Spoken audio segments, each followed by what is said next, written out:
Okay mga kabistado, barangay sa Lukon ini diri no, alubog man sa tubig baha mga kabistado ariyo.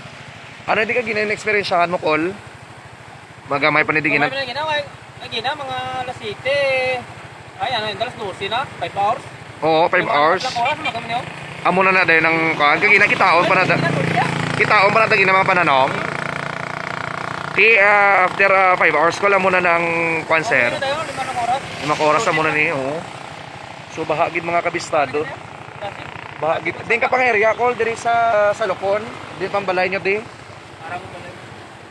Ara din nyo balay. Din mga pananom nyo call. Lubog na. Lubog na. May mga pananom mga mo di.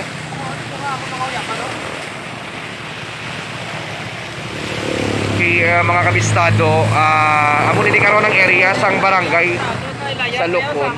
Lugar pa dito sa may Lubog man sa baha. dito pag isa boss, di may sobo na yung kalsada, manao ka lang ng kalsada, oh. Oo. Ara dito pag dalo dito. Dalam-dalam pag ito. Di barangay sa Lukon ini dire. Dito barangay Sa Lukon mo to Ilaya to. Ilaya lang to be, oh. Proper ni di. Panit ano? Banwas ang panit ani din, oh. Oo. Sige. Kaya nagnabantayan mo di, sir? Tubig eh.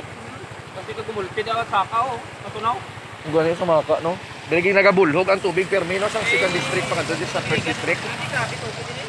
Sang ligada? Kung April, Oo. grabe tubig kag. Grabe di tubig gani. Lapos tao tubig eh.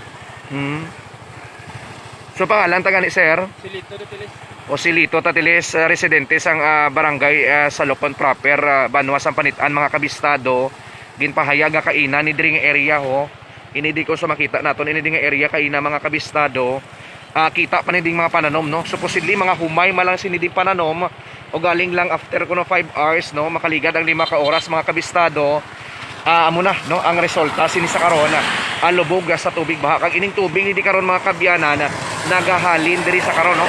Adri na oh nagasimpon padulong naman sir ini guan sa isang tubig ta sir. Tawa na eh. Adlawan ni de tapos pakantos panay no.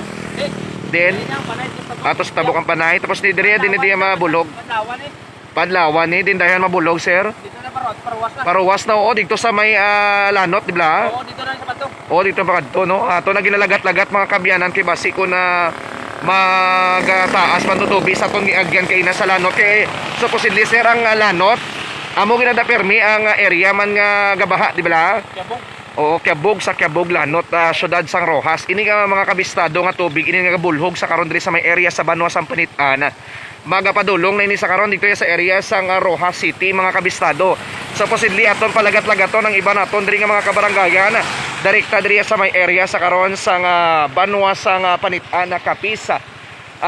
Amo na ini mga kabistado ang resulta karon sang mamaunog nga pagbubo sang ulan mga kabistado diri sa may area sang Kapis nga nagresulta sa pagbaha sa atong tagsa-tagsaya ka mga kabanuhanan kag kabaranggayan direkta gid lamang diri sa may area sang Panitan no. Kag sa iba naton nga makuturan ginapanagutan gid nga hindi lang anay kon sa ginapakamayo lang gid no nga hindi lang anay for the meantime magwa sa ilang panimalay kon pwede lang nakabatsyag mo sa mataas kang nga tubig mag-evacuate na kamo no kay tuman ka delikado mga kabistado kung tumaas pa kay nagapadayon pa sa gyapon ang pagbubos ang ulan diri sa aton tagsa-tagsaya ka makabanuhanan direkta diri sa may probinsya sang Capiz mga kabistado.